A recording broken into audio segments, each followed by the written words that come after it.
উপাসনা উপাসনা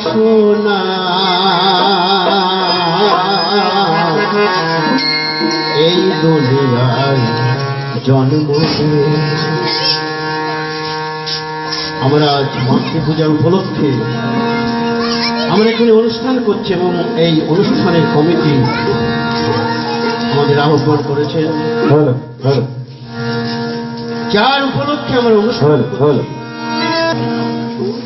তারে চিল্লামি নারে ভজলা